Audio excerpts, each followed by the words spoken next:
रविराज आणि त्याची गर्भवती बायको मेघालयच्या शिलाँग शहरामध्ये राहत होते. रेखाच्या डिलिव्हरीसाठी 4 महिने बाकी होते आणि रविराजची बदली एका छोट्याशा गावामध्ये झाली होती. रविराजचा पेशा हा इंजिनिअरिंग होता.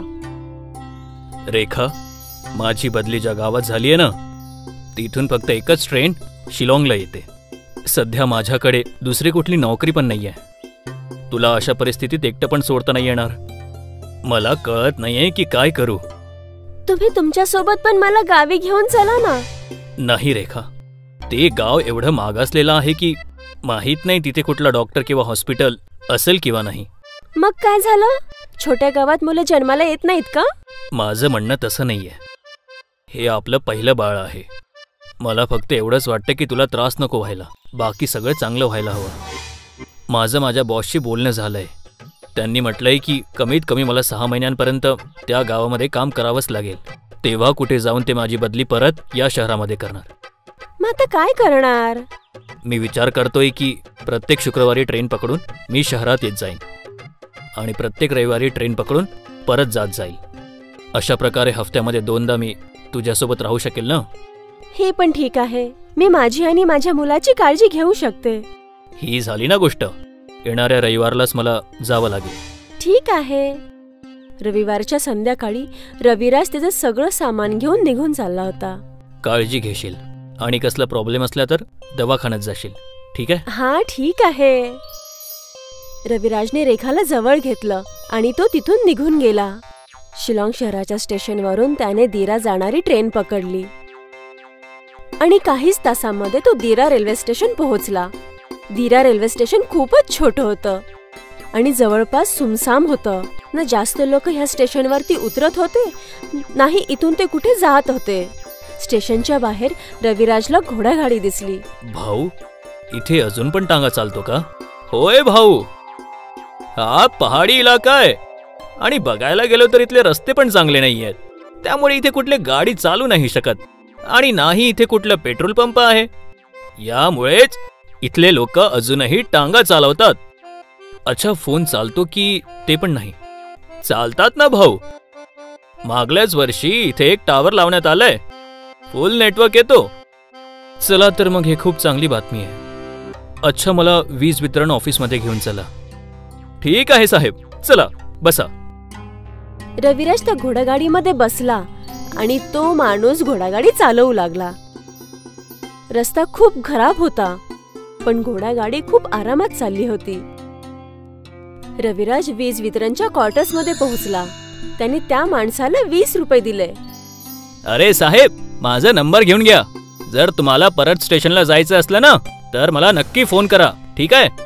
हो हो, देऊन टाका. रविराज क्वार्टर्स पोहोचला. तिथल्या नोकराने रविराजला त्याची रूम दाखवली. आंघोळ वगैरे करून फ्रेश झाल्यावर रविराजने त्याच्या बायकोला फोन केला. रेखा, मी सुरळीतपणे पोहोचलोय. चांगली गोष्ट आहे. तुला माहितीये, इथे एक पण कार नाही चालत. फक्त घोडे आणि टांगेत चालतात. अरे बापरे, पण असं का? इथले रस्ते ठीक नाहीयेत ना, म्हणून. आणि तुला माहितीये, इथे एक पण पेट्रोल पंप नाहीये. म्हणजे तुम्ही प्रत्येक वेळी घोडागाडीमध्ये बसून येणार? हो. चांगलंय ना. शहरामध्ये तर घोडागाडी बघायलाही मिळत नाही. अच्छा, हे सर्व सोड. तुझं जेवण झालंय की नाही? नाही, आत्ता खाईल. आणि तुझं औषध? ती पण आत्ताच खाईल. रेखा, तू वेळेवर जेवण आणि औषध घेत चाल.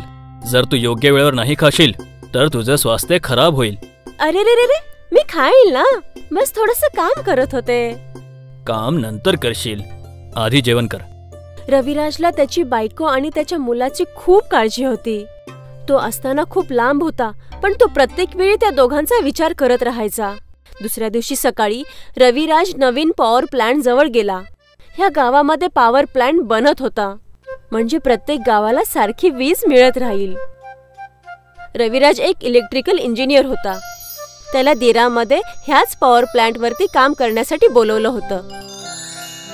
रविराजने येताच आपलं काम चालू केलं होतं.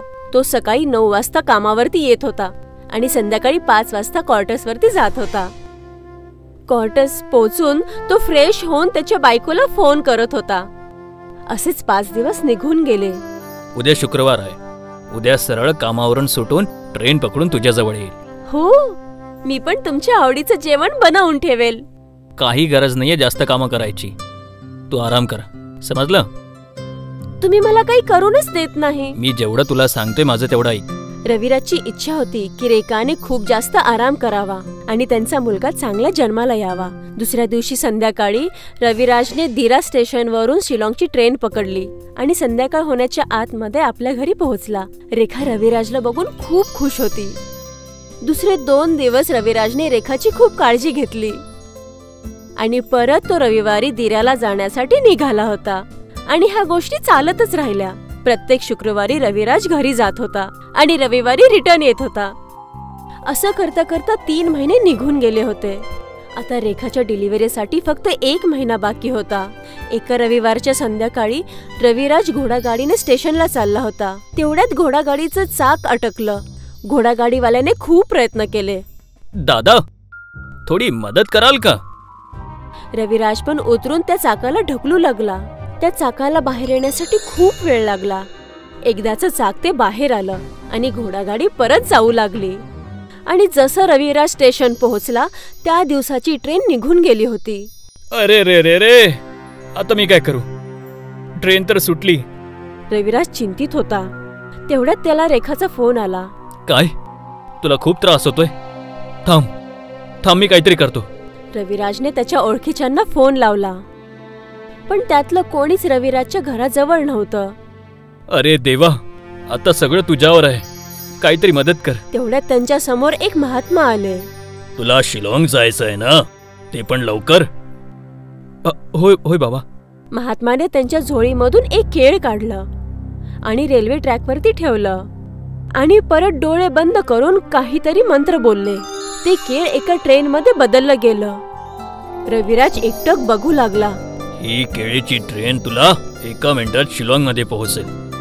रविराजने काहीच विचार न करता त्या ट्रेन मध्ये चढला आणि त्या महात्मा समोर हात जोडले. तेवढ्या ट्रेनचा दरवाजा बंद झाला आणि ती केळाची ट्रेन खूप फास्ट जाऊ लागली. रविराज खूप टेन्शन मध्ये होता. काहीच तासामध्ये तो शिलाँग स्टेशन पोहोचला. तो ट्रेन मधून उतरताच ती केळाची ट्रेन गायब झाली. तो पळत पळत घरी पोहोचला. रेखाला खूप त्रास होत होता. रेखा रेखा. रविराजने रेखाला असं उचलून घेतलं आणि पळत गेला. हॉस्पिटलमध्ये रेखाने एका मुलीला जन्म दिला होता. रविराज आणि रेखा दोघे पण खूप खुश होते. रविराजने त्या महात्म्याची आठवण काढली आणि त्यांचे आभार मानले. जादूच्या केळाच्या ट्रेनमुळे तो चांगल्या वेळेवरती घरी पोहोचला होता. मोहन एक शेतकरी होता. तो दिवस रात्र मेहनत करून आपल्या शेतामध्ये शेती उगवायचा. त्याच्या जवळ हिरा आणि पन्ना असे 2 बैल होते. दोन्ही बैल खूपच वफादार आणि मेहनती होते.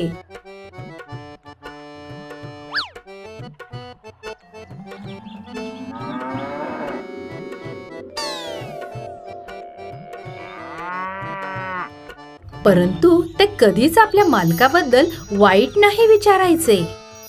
आपले मालक किती छान आहेत, आपली किती काळजी करतात ते.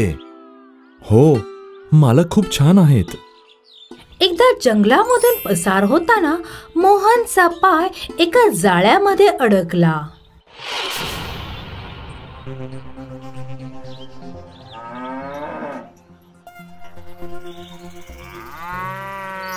मोहन आपल्या बैलांच्या स्वामी भक्तामुळे खूपच खुश झाला.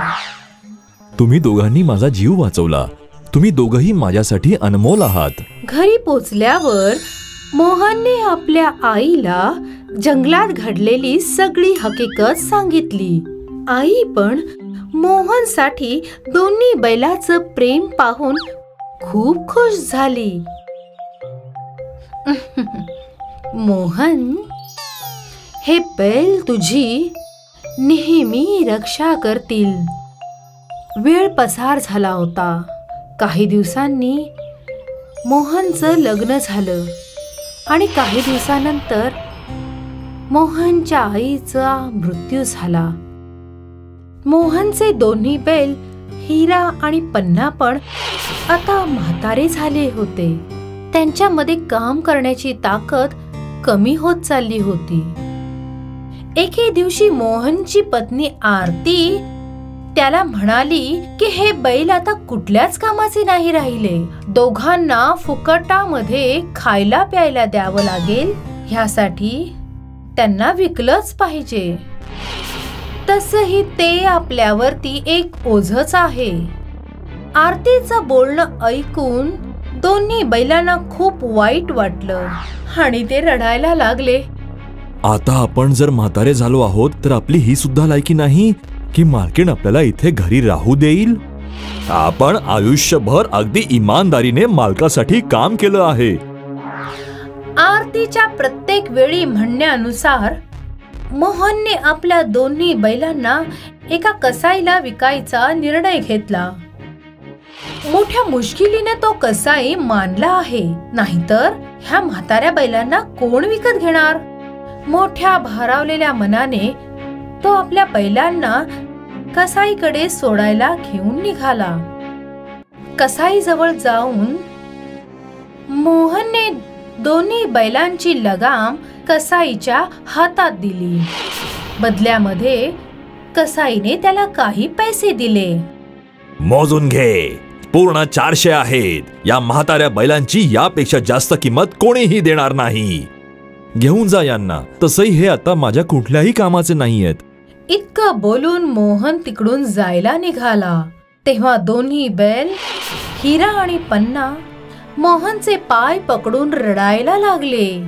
मोहन स्वतःला सोडवण्याचा प्रयत्न करू लागला. सोडा मला, जा तुम्ही दोघं. मी तुम्हाला विकलं आहे. आता इथून पुढे मी तुमचा मालक नाहीये. मोहन तिथून निघून गेला आणि हिरा पन्ना दोघे रडत रडत आपल्या मालकाला तिथून जाताना बघत होते. तेव्हा तिकडे एक चोर आला. त्याने कसाईला पैसे मागितले की तो बोलला की त्याच्याजवळ पैसे नाहीयेत. त्याने या बैलांच्या बदली 400 रुपये मोहनला दिले आहेत, जो आपल्या घराकडे परतला आहे. चोर मोहनच्या मागे जायला लागला. ही पूर्ण घटना हिरा आणि पन्नाने बघितली आणि ते दोघे चिंतेत पडले. असं वाटतंय की हे चोर मालकाला लुटण्यासाठी जात आहेत. हो, मालकाचा जीव धोक्यात आहे. आपल्याला काहीतरी करायला हवं. इतका विचार करून त्या दोन्ही बैलांनी कसाईला दोन्ही शिंगांनी खुपसलं आणि आपली रस्सी सोडवून घेतली आणि दोन्ही बैल चोराच्या मागे धावायला लागले. रस्त्यामध्ये मोहनला एकटा पाहून चोराने मोहनचा रास्ता अडवला आणि त्याला पैसे मागू लागला. परंतु तेव्हा हिरा आणि पन्ना तिकडे आले. रागाने आपल्याकडे दोन्ही बैलांना येताना पाहून चोराची तर खबरगुंडी उडाली. अरे बापरे, हे तर तेच बैल आहेत. हे दोघही माझ्या दिशेने येत आहेत. पळा इथून, पळा. हिरा आणि पन्नाच्या भीतीमुळे चोर पळून गेला. दोन्ही बैलांच्या वफादारीने मोहनला आपली चूक जाणवली. त्याने दोघांकडे हात जोडून माफी मागितली. मला माफ करा, मी स्वार्थी झालो होतो. तुम्ही दोघांनी आयुष्यभर माझी सेवा केली, माझा जीव वाचवला आणि मी तुम्हाला मरण्यासाठी कसाईला विकून आलो होतो. मला माफ करा. मी तुम्हा दोघांसोबत अन्याय केलाय. मोहनचे अश्रू पाहून हिरा आणि पन्ना प्रेमाने त्याला चाटू लागले आणि आपली शेपटी आणि मान हलवून आपलं प्रेम व्यक्त करू लागले. आणि मोहन आपल्या बैलांना पुन्हा घरी घेऊन आला. मोहनला आपल्या बैलांसोबत पुन्हा परत येताना पाहून आरती खूपच रागवली. तुम्ही या दोघांना परत आणलं? मोहनने आरतीला रस्त्यातली सगळी घटना सांगितली की कसं हिरा पन्नाने मोहनला चोरापासून वाचवलं. जर आज हिरा पन्ना नसते तर मला चोरांपासून कोणी वाचवलं असतं. आजपासून हे दोघं याच घरात राहतील, या घरचे सदस्य म्हणूनच. आरतीला आपल्या चुकीची जाणीव झाली आणि तिने पण वादा केला की ती हिरा आणि पन्नाला कधीच मोहन पासून वेगळं नाही करणार.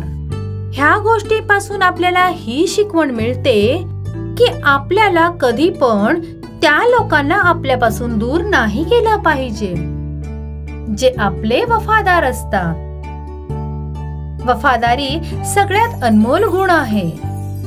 जे लोक आपल्याशी वफादारी करतील त्यांना आपली इज्जत केली पाहिजे.